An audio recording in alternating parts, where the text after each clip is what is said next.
Tarzan of the Apes by Edgar Burroughs. Chapter 1.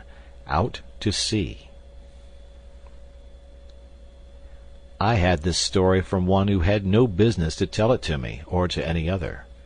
I may credit the seductive influence of an old vintage upon the narrator for the beginning of it, and my own skeptical incredulity during the days that followed for the balance of the strange tale.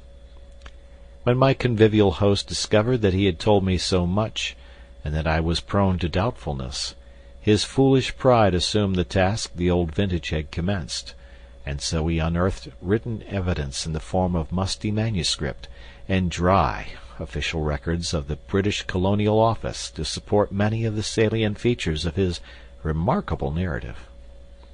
I do not say the story is true, for I did not witness the happenings which it portrays.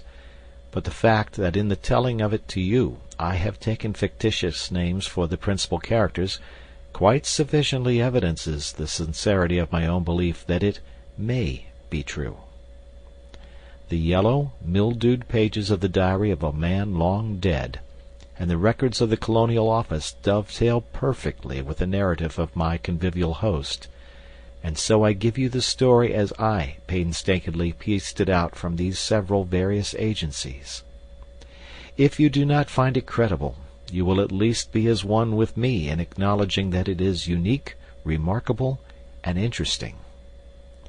From the records of the Colonial Office and from the dead man's diary, we learn that a certain young English nobleman, whom we shall call John Clayton, Lord Greystoke, was commissioned to make a peculiarly delicate investigation of conditions in a British West Coast African colony from whose simple native inhabitants another European power was known to be recruiting soldiers for its native army, which it used solely for the forcible collection of rubber and ivory from the savage tribes along the Congo and the Aruwimi.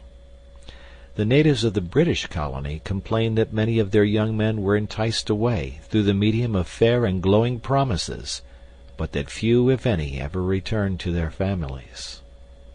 The Englishmen in Africa went even further, saying that these poor blacks were held in virtual slavery, since after their terms of enlistment expired, their ignorance was imposed upon by their white officers, and they were told that they had yet several years to serve.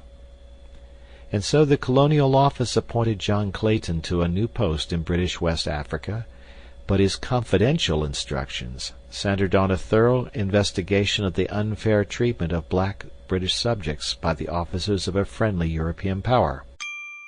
Sample complete. Ready to continue?